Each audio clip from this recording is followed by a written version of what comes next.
You know what I'm saying? Like, right. I don't know, man. It's just too much shit that I heard him say that's getting bypassed over the rage of how the fuck do you say that? Sentimism? Anti-Semitism, yeah. Fuck. Sentimism? Whatever, man. Yeah. I think it's just like another word like the word conspiracy that makes some shit sound crazy. Yeah. It's still like anti-Semitism is pro-sentimental. He knows what he's talking about. He used the words. Now, when he talked about it, he didn't mention that the Jews were barbaric or warlike. All he mentioned, as far as with the Jews, is that we are the original Jews. We are the Asiatic Jews. We are the original Jews as black people. But he used the word barbaric, and when I thought about that, I'm like, there was a show. It was called Conan. The what? It was the Barbarian. These are white people using that word. When you think of the word warlord, it's white people. Since we've been in this country since 1776, it's 344 years ago. Have we ever been even out of a war? We're the youngest country. We've been in the most wars. This country has had one black president out of 45, and we've been in a war the entire time that we've been here. We've never been out of war. Every time we end a relationship, we go right back into some pussy. That's just who we are. And so no, that's who they are. Don't say we, Nick. Huh? Yeah. That's the way. They get right back into some pussy. That's who they are. Right. Yo, real quick, Amir, because you touched on it.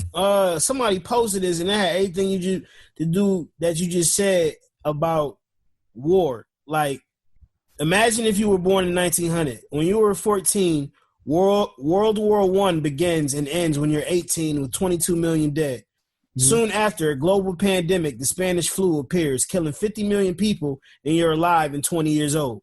Mm-hmm. When you're 29, you survived the global economic crisis that started with the collapse of the New York Stock Exchange, causing inflation, unemployment, and famine. When you're 33 years old, the Nazis come to power. When you're 39, World War II begins and ends when you're 45 years old with the 60 million dead. In the Holocaust, 6 million Jews died, not counting how many black people. Right. When you're 52, the Korean War begins. When you're 64, the Vietnam War begins and ends when you're 75. Right. A child born in 1985 is going through the same, like, it's bananas. It's a long ass quote, but I said all that to say we've been in shit since forever. Right. Since the dawn of time. Right. That shit is not normal. No matter how many times they try to normalize it. Not at all. And it's all over greedy. And it's greedy motherfuckers, the same people, the same cycle, the same government, the same system. Same white people. That too. That's all I got, Chief. The top 1% of the 1%ers. Yeah, man. It's I honestly, and here we go into my conspiracy back. Before we get into this next topic, though, and y'all can kind of, give your thoughts on it too. I honestly think that Nick Cannon allowed himself to be used to do this, and so that they could go ahead and be a voluntary or involuntary, depending on the pressure they put on him, to allow himself to be used to go out to say this, and then go ahead and be an example that, you know what, we're going to use somebody who's been out here on the front lines as an example, and make him to go ahead and bow down in public. Because Nick Cannon is not a person, like you said, Charles, with Dr. Sebi. He's had Tariq Nasheed on the show. He's talked to Minister Farrakhan. This is not a person who is not educated. So when he first says, I'm not going to apologize, and then what? A day later? Yeah. Says, not only do I apologize, but I was ignorant in what I said, and I didn't know, and now, no. You knew exactly what you were saying, brother, on that show. That's why you brought Professor Griff. And he wasn't agreeing with Professor Griff. He was saying this shit of his own. Professor Griff, who talks a lot, sat back and said, oh, go ahead, brother. And that's not his style. Professor Griff can speak. But he allowed him to say what he said because Nick Cannon was talking truth. Now all of a sudden he doesn't know what the fuck he's talking about. My bad, y'all. history. Come on, man. History doesn't repeat itself, but it damn sure rhymes.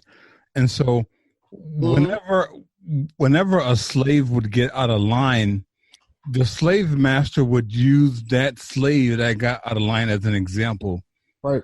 And that kind of goes to your point of what you're talking about, Nick Cannon being used as an example. Like, look, Nick, you're going to say this, and then you're going to say this, and this is going to be the perception. Right, just like when they beat Kunta Kinte and made him say Toby. Mm-hmm. This is exactly what goes on, man. And they want to take these, especially strongest minded of us. Sometimes the strongest of us in a physical manner, though, i.e., Terry Crews, and then they want to take certainly the strongest minded of us and get us to go ahead and show their strength. You know what I'm saying, that they have over us. And then they use his brother because they see what he was doing, though. Yeah. Guarantee you that Dr. Sebi documentary doesn't come out. Yeah, guarantee you that. Probably not. Guarantee that, or water dive version of it's gonna come out. Mm-hmm. Yeah, man. Which is, and this is why I have so much respect for Dave Chappelle, because he turned down $50 million because they wanted him to change his message. He was like, no, I'm not doing it. Fuck that. Right. Fuck y'all. And this man walked away from $50 million. Like, that's, that takes a lot of integrity, which a lot of people in his position do not have, unfortunately. And you said Kevin Hart doesn't have it? Steve Harvey doesn't have it? Kevin Hart. Yeah. Man, Will Smith don't have it either. Oh God, yeah. Well, yeah. They've been buck broke. Who? They've been buck breaking when they go ahead and. Well, that was It would fuck the slave. That was Will Smith's first movie. Right. His first movie, he was playing a gay in a bed with a white dude. Yeah.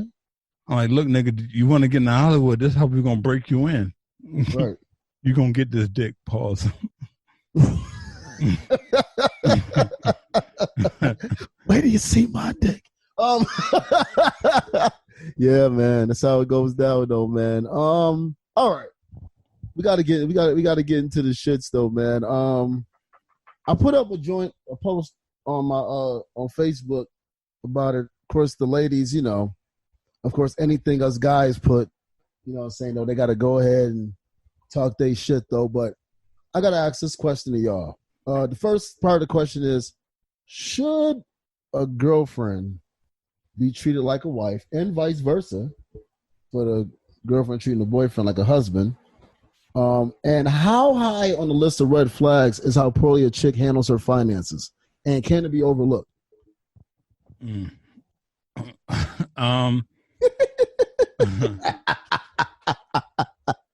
Well, so to the first question, I think there's two layers to it.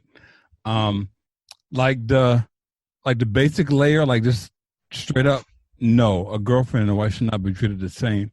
But if the girl you're fucking with, if the relationship is going in the direction of her being your wife, yes, then yes, she should be treated as a wife. Gotcha. Okay. I mean, but if you're unsure, then you should treat her like a girlfriend, not a wife.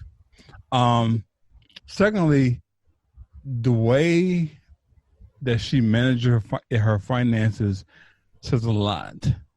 Right. It says a lot, not just of her managing money, but, when it comes to, and this is one of the things that I'm learning as I study finances, that the way you manage finances starts expanding into the way you manage the other areas of your life.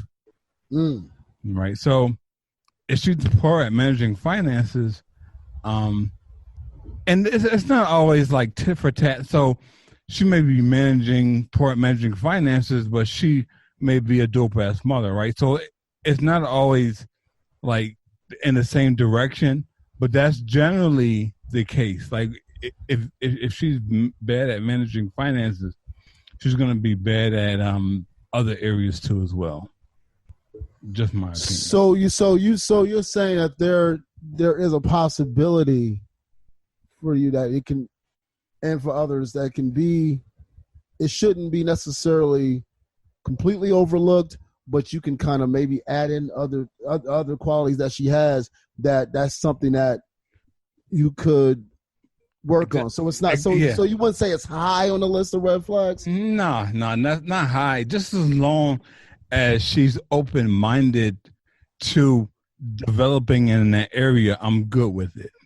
Don't give me no chick who's not open to development, because that's gonna be hell. You're gonna put yourself in dealing with a woman who's not open to development. Okay, all right, that's a dope ass answer, man. Okay, Biggity mic check. Yo. You already know, bro. My fault. It's all right, man. Pete, you want to repeat the question? Yeah, please. Okay, man. Well, the question was, for the first part of the question, should a girlfriend be treated like a wife, and vice versa? You know what I'm saying, to be fair. And how high on the list of red flags is how poorly a chick handles her own finances, and can it be overlooked? Should it be overlooked? Should how poorly or unpoorly a woman handle her finances, should that be overlooked? Fuck no. Okay. What? No. Well, how high on the list of red flags? Because some people, and Chuck, that's a very high fucking red no. You ain't gonna shit. That's why, and ladies and gentlemen, here we go. I saw your post too, man. And well, women ain't man, it depends on the relationship, first of all, and it depends on the people. But nobody is obligated to treat anybody like anything, even if you have a ring on your fucking finger. Right. Okay. I'm sorry. Like that's just what it is. You're not obligated to do shit you don't want to do. It's not in the rule book. Right. But it would be nice if you treat your wife right. You know what I mean? If she's treating you right, treat her right too, fellas. Yeah, your wife. But I'm talking about the. But nah, girlfriend. No, you're not obligated to do that shit, and she not obligated. No, either way, no man and no woman is obligated to treat each other like anything, unless it goes further than just beyond being a boyfriend and girlfriend. No. Okay, because Chuck brought up a point that I didn't necessarily think about initially. Mm-hmm. He brought up a good point. What about the fact? What about maybe it? Because from what you said, it seems to be very high on the list of a red flag for you. But what about? Is there anything, other qualities that she can have that can override that to an extent? I guess like she's a great. Her finances? No, look, man. I guess it all depends. Like if you just running up credit cards doing dumb shit, you know what I'm saying? Like no, man. How a person handle their finances, it says a lot, and you can grow. Like yes, we're young and dumb. You know what I mean? Like you know what I'm saying? Not to put my people's business out there. I know somebody who's married, had some credit issues, but she was in college. You know what I'm saying? Like trying to grow, get her shit together. And now she's working on her balance, credit score getting up, paying her loans off, paying her credit card. No. That if you actually are working towards something or handling your business, then no, that's not a problem, because the whole financial system in America is set up for us to fucking fail anyway. And it's easy to fall into certain traps, especially when they throwing money in your face and you a broke college student or just a broke person, period, trying to get it. Right. So, but if you just out here being stupid with it, nah, I can't rock with you. I'm not going to take you seriously in nothing else in life or in no other form or fashion. if you're not trying to take care of yourself, that means you're looking for somebody else to take care of you. So nah, bro, that's not how this works. So I take that good plate of food and you know what I'm saying, that we can fuck though, but this ain't about to go too much further than that if you ain't got your shit in order. Nigga, half the time they ain't got their shit in order, they can't cook anyway.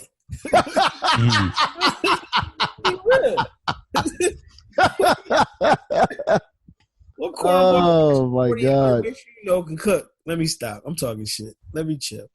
Nah, man.